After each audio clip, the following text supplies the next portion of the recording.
I'm Diana Bailey. I'm the Executive Director of the Maryland Commission for Women, and congratulations to your mom, Sue Ward. Thank you. And I'm happy to be here today with Lucille, who is Sue Ward's daughter.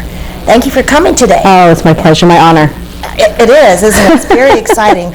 So, tell us a little about your mom, and we're sorry that she can't be here with us today. Yes, so am I. Yes. Very much so. Well, there's so much to say about my mom. There, in terms of just qualities, her warmth, her ability to connect with other people, her intelligence, her strength.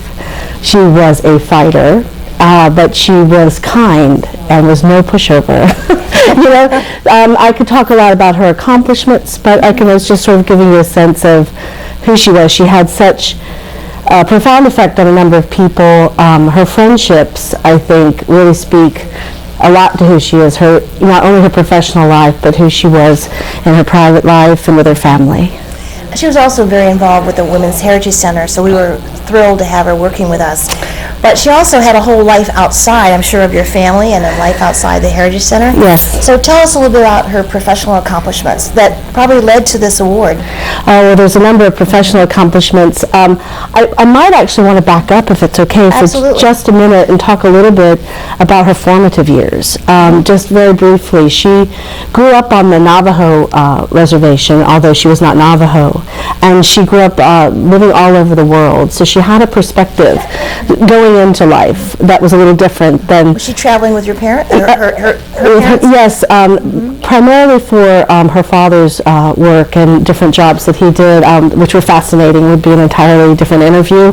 But her mother was also a very big influence on my mom.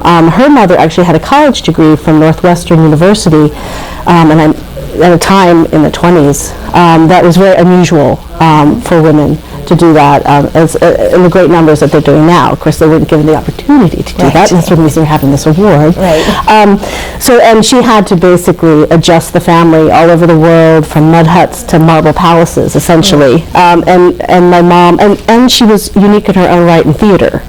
I didn't know that part. She was the first female director to graduate from Northwestern University.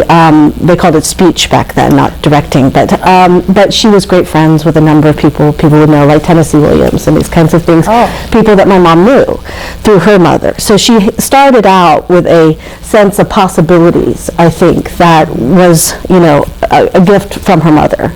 She focused on the elders. She did not like to say the elderly. She always said elderly is a condition, but elders are people. And people with a lot to give. And so she was a social worker, but she also ran for Congress in the 70s, one of the first women to run against another woman for the United States. Was she in? It was Marjorie Holtz, and I think that was the 4th congressional, but I'm not entirely sure. Yes, that's right.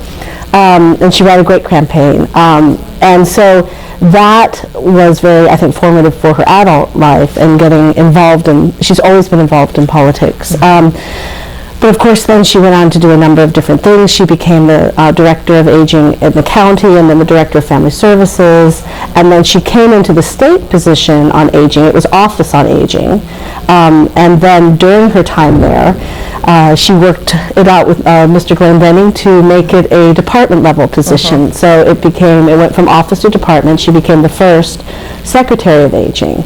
And she was really very proud of that, because she felt it was a very important step for the aging department, a very important part of who we are as a country and as a state, to be working with our elders and that population because of the needs there and what they have to give. In addition, Harris Glendenning was one of her nominators, wasn't he? I believe so. Yes, I believe so. Too, I believe. Oh, that's wonderful. Her jurisdiction, so yes. She was well supported. Yes, well, for her work. Yes, and she, I think, being Secretary of Aging was just so much fun for my mom. That was a job she loved. She loved with all her heart. If she was going to tell you, what job did you most enjoy? Because it was a vocation, I should say, rather than a job. And from there, she became, even before she was in that position, she was a national advocate for elders, and she was the president of the National Association on Area Agencies. Even in her 70s, she was very active with the global global, let's see, it's global aging. I have to get the right term. It's with Catholic University, and the Indigenous, International Indigenous Aging, IA squared. For Native Americans? Yes, as well. And, and that was just in her 70s. She's... But I can talk a lot about the different... Her encore career. That's right. She made an impact on people. She could really reach out and convey to people the information that was needed. And also, she was a coalition builder. She was a team builder. Very much so. She was not a leader in front in terms of follow me. It was very much a style where she valued the people that she worked with and worked around. One of the things you alluded to a couple minutes ago was how your mom was doing with some of the changes in terms of women's roles, and she was a pioneer in many ways.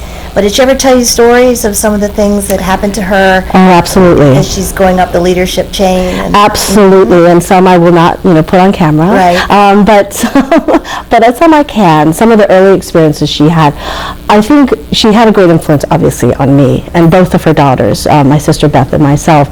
But one of the major influences that she had was she was very clear to us that you're not defined. Do not let anybody else define you. You have to take ownership of that conversation.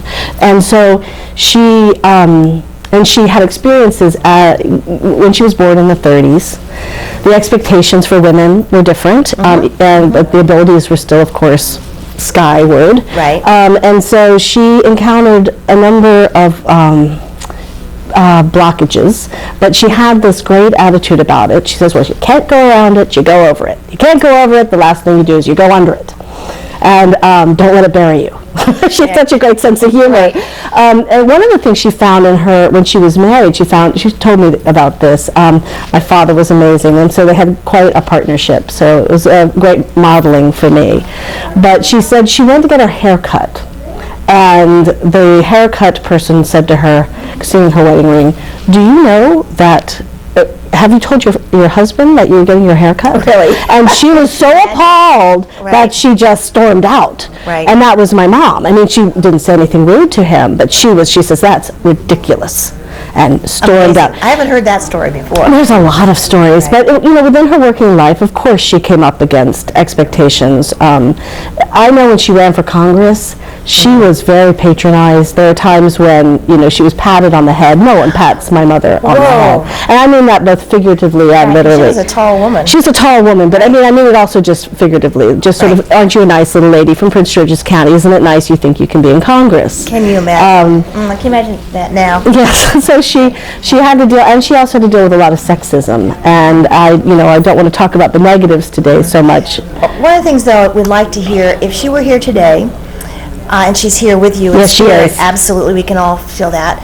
What message do you think she would give to you and to younger women moving on? Well, a lot of groundwork was done by people, my mom and previous generations, and she would say, do not take your rights for granted. Do not take really any day for granted. And then she'd give you a big hug. You can feel her around you now. That's great. That's great. Well, thank you, Lucille, for talking about Sue Ward. Thank you. Your mom. Wait a minute. Trying not to cry today. Oh, you did well.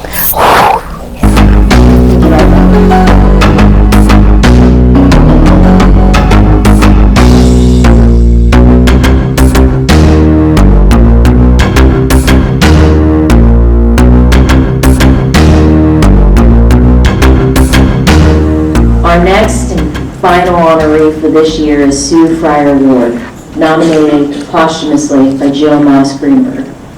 Sue Fryer Ward moved with her husband to Clinton, Maryland in 1959 and raised their 2 daughters there. She was extensively involved in service to our community's most vulnerable, but in her professional life as a social worker and administrator, and through her community service as a volunteer citizen advocate.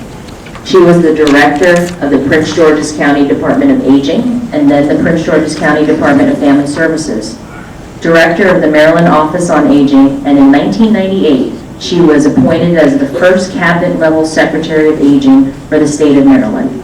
She left government service in 2003 to take the position as grassroots director for the National Committee to Preserve Social Security and Medicare, a position she held for 8 years.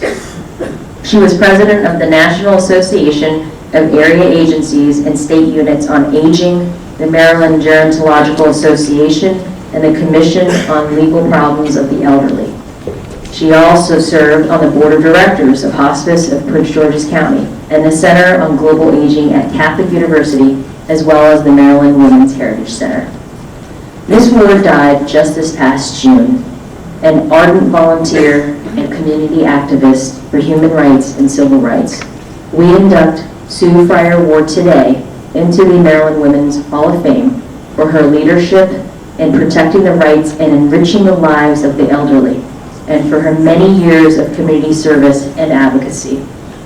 Our warmest congratulations to the Ward family and our appreciation for sharing your mother and grandmother so generously with us so that she could make such extraordinary contributions. Sue Ward's life and works touched many people in her beloved Prince George's County, throughout the state of Maryland, and even internationally. Delegate Adrienne Mandel was a good friend and colleague of Ms. Ward, and she's going to tell us a little bit more about her work. Delegate Mandel.